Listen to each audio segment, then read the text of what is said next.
Hoje nos encontramos na casa de Deus porque queremos louvar o seu nome. Por isso é que viemos aqui, para reconhecer que Deus é nosso Senhor. E junto do nosso louvor, há de subir a presença dEle, as nossas intenções, tudo aquilo de que precisamos para que a nossa vida possa ir para frente. Deus nos fez para a eternidade e peregrinamos nesse mundo entre tantas dificuldades e provações, sabendo que os braços de Deus estão abertos para nos encontrar. Por isso, como quer que seja a nossa vida, haveremos de dizer cada dia: minha vida vale a pena do jeito que é, porque eu acredito que Deus tem para mim um plano e só eu o poderei realizar. Antes de falarmos do Evangelho, gostaria de dizer, alertar, conscientizar: mês de julho é chamado mês amarelo, porque nesse mês, no Brasil, há um grande esforço de conscientização para dois problemas que afetam gravemente a população. O primeiro deles, especialmente para os homens, é o câncer de bexiga.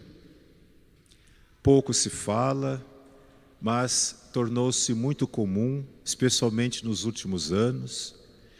Pessoas com mais de 50 anos estão bem sujeitas, homens sobretudo, tabagistas, pessoas que ainda fumam, e mesmo pessoas que moram ou convivem com fumantes, têm tendência a desenvolver câncer de bexiga.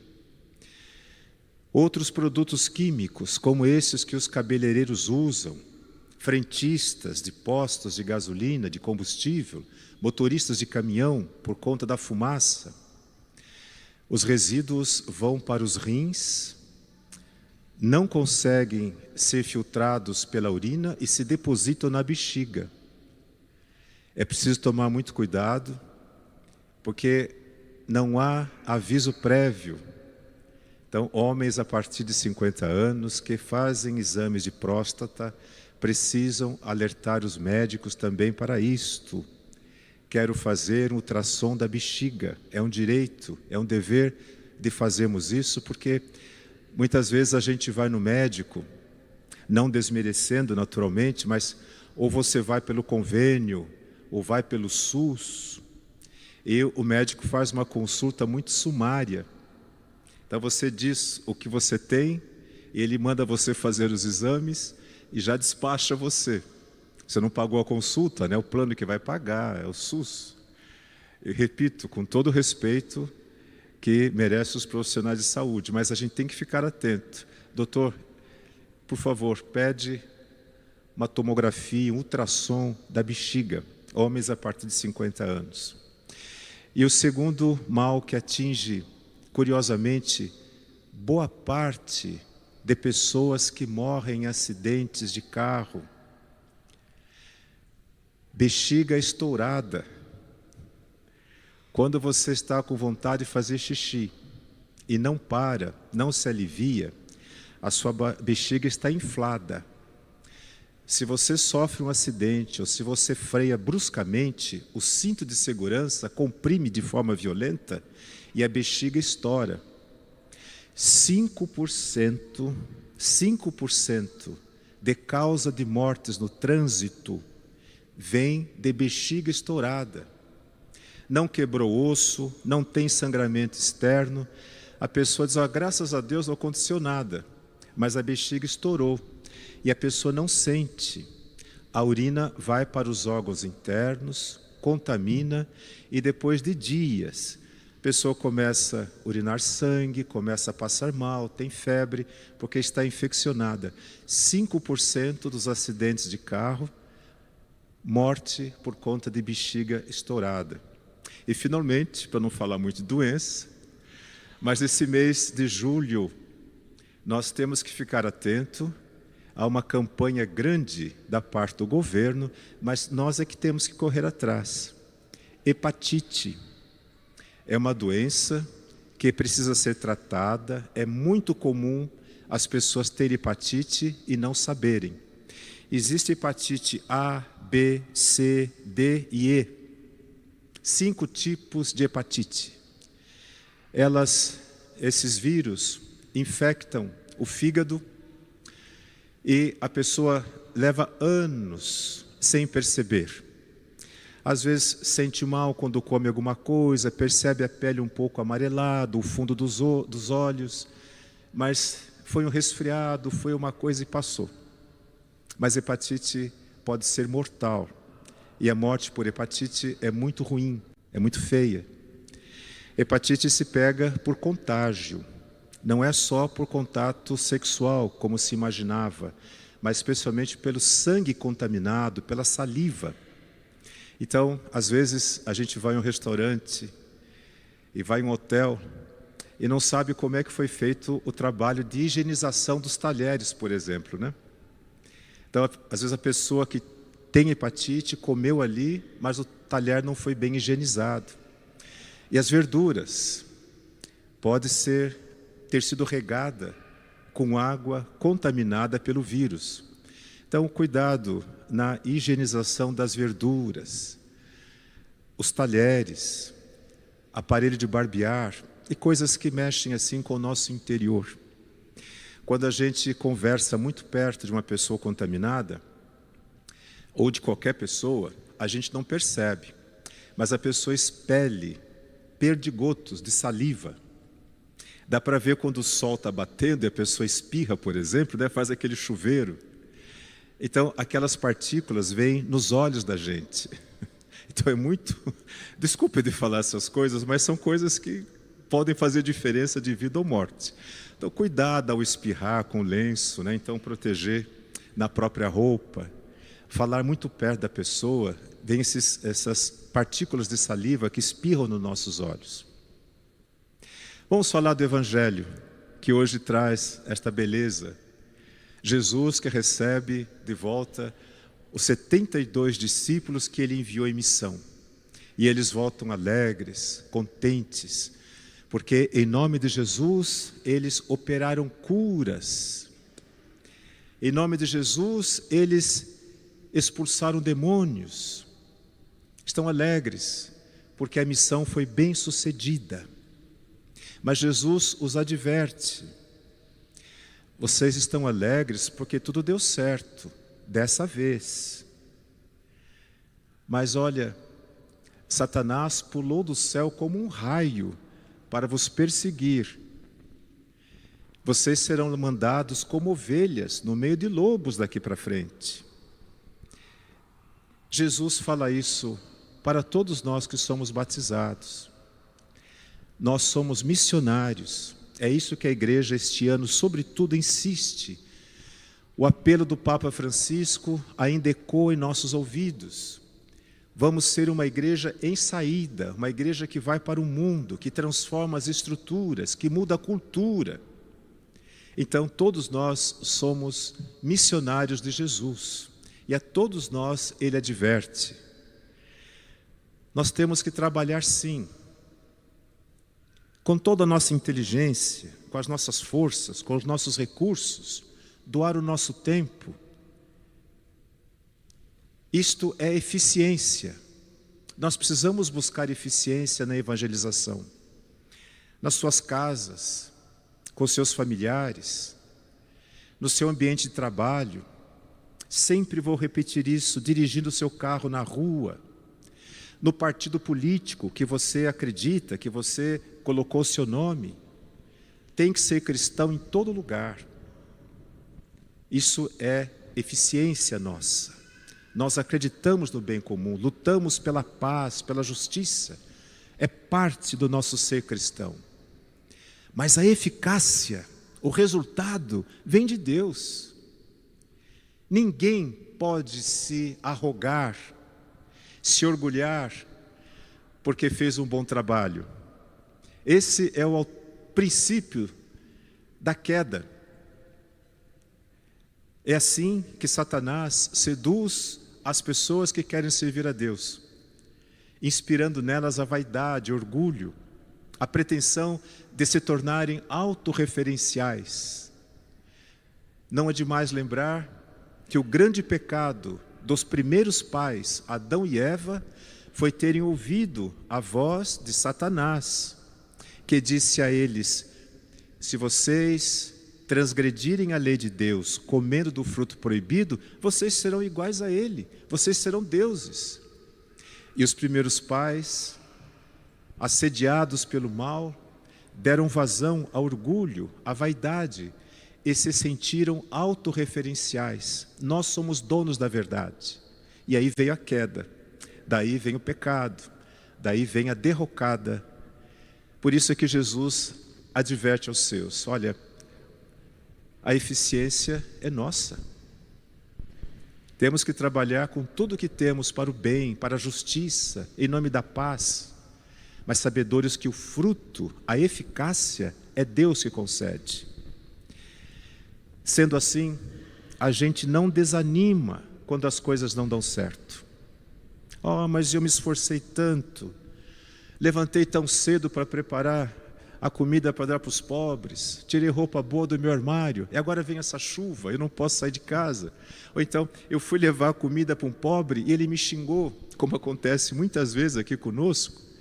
A pessoa que está na rua está afetada por distúrbios psicológicos. Uma pessoa que passou a noite na rua, no frio que nós estamos tendo aqui em São Paulo, imagine como é que acorda, sem poder usar banheiro, sem se lavar, sem se proteger do frio, sem tomar um café quente. Então, a pessoa está indisposta muitas vezes. E quem vai fazer o serviço da caridade, às vezes espera sorriso, espera muito obrigado. E nem sempre o pobre tem condições de dar.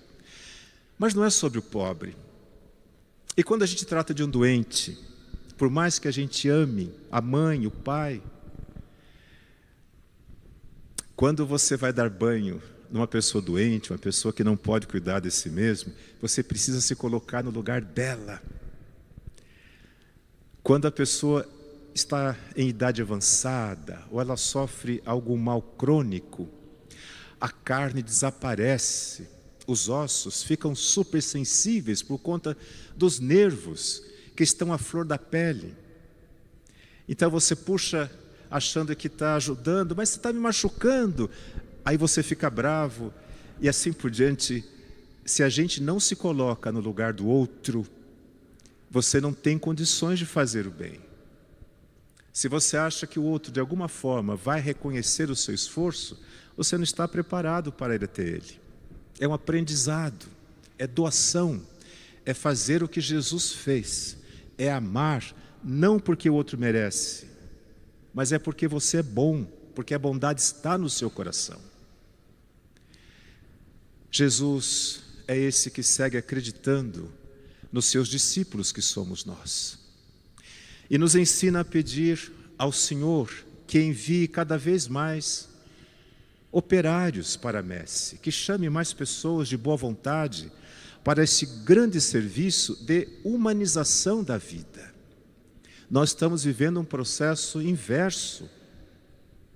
Olha, o profeta Isaías e o apóstolo Paulo hoje falaram. Isaías falou a Jerusalém, a nossa Jerusalém. Paulo falou a Israel de Deus.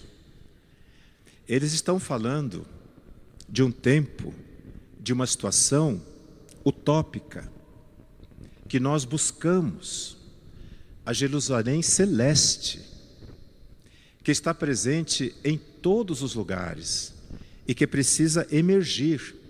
Está presente em São Paulo, mas ainda escondida, sob o manto da violência, no qual a cidade se cobre, da injustiça, da discriminação. Mas a Jerusalém celeste já está aqui. É por isso que Jesus vai dizer aos seus discípulos: a cidade que não acolher vocês, vocês batam o pó e digam para eles: olha, nem o pó dessa cidade eu quero carregar comigo, porém, fiquem sabendo, o reino de Deus está próximo, já está no meio de vocês. É que vocês não percebem, vocês não veem. Então, Me surpreende muitas vezes quando alguém imagina que a Bíblia esteja falando do Israel de hoje, de Jerusalém de hoje. Paulo viveu há 2000 anos, Isaías viveu há quase 2600 anos. Eles não conhecem Israel de hoje. E lembre-se que naquele tempo foram os líderes dos judeus na cidade de Jerusalém, foram eles que mataram Jesus. Então, o nacionalismo é sempre um impedimento à graça de Deus. Por quê? Porque Deus veio para todos, todos os povos, todas as nações, todas as culturas. Mas quando a gente começa a achar que Ele veio só para as coisas que eu acredito, só para o mundo que eu conheço, aí a gente começa a se separar. A palavra fariseu significa separado. Lembram-se como os fariseus perseguiram Jesus, amando das elites, dos saduceus, todos religiosos, todos exaltando a glória de Jerusalém, todos esperando o reerguimento de Israel. Nacionalismo estreito. E Jesus, quando querem fazer rei, ele foge. E quando Pedro diz assim, tu és o Messias, o Filho de Deus, Jesus vai dizer, não diga isto a ninguém. Porque Jesus não queria ser identificado com aquele Messias nacionalista que estas pessoas esperavam. Ele não veio para um povo, para uma classe social, para uma raça, para uma etnia. Os nazistas, há bem pouco tempo atrás, falavam isso também. Eles não se importavam com Jesus, com a religião. Tanto é que mataram padres, freiras, bispos, não importavam com isso. Mas eles achavam que o Deus deles, representado por aquela suástica, que é uma deformação da cruz, aquele Deus deles é que era certo. Então, qual é a missão deles? Impor a sua ideologia ao mundo. E quem não estivesse de acordo, eles mataram, trucidaram. Nós não podemos cair na tentação de acharmos que porque nós somos cristãos ou porque fomos batizados. Não, não, não. Nós somos partes do mundo. Deus olha para cada um de nós como obra sua e nos ama. Eu insisto, não é porque nós somos bons, porque a gente vem à missa. Ele nos ama porque Ele é bom. E Ele quer que nós façamos isso também a todo mundo. E é por isso que Ele acredita em nós. E continua nos alimentando com a sua palavra, com o seu corpo e sangue, para que tenhamos alegria de viver, para que tenhamos vontade de ser feliz, para que possamos superar os desafios, os medos, e, confiando nele, saber que a fidelidade é o que Ele espera de nós. Na alegria ou na tristeza, na saúde ou na doença, na riqueza ou na pobreza, nós seguimos confiando em Deus. Maldizer a Deus quando as coisas não vão bem, não é próprio de um cristão, não é próprio de um discípulo. Ele mesmo vai dizer aos seus discípulos, eu mando vocês como ovelhas no meio de lobos. Olha o que isso significa. O mundo que nós vivemos, quem são os lobos que nos cercam? Mas ainda assim, Ele continua acreditando e nos chamando de ovelhas, porque espera que nós possamos agir como Ele fez. Sempre me chama a atenção, os pequeninos, eles ficam lá no salão e o telão, a missa fica passando o tempo inteiro, eles ficam assistindo a gente. De vez em quando ele olha, a câmera que está aqui atrás mostra a vocês, meu pai, minha mãe sentada ali. Eles veem a gente. E esse pequenino de 4 ou 5 anos me perguntou, por que tem aquele carneirinho na igreja? Imediatamente eu sabia do que ele estava falando. É claro, o carneirinho, o cordeiro, uma das mais belas representações de Jesus, a ovelha sacrificada. Ele preferiu se fazer vítima do que lobo. Não é fácil. O nosso sangue fala alto. A gente quer brigar quando é ofendido, quer revidar. Mas temos que olhar para Ele. Temos que aprender dele. Senão, nunca faremos a diferença nesse mundo.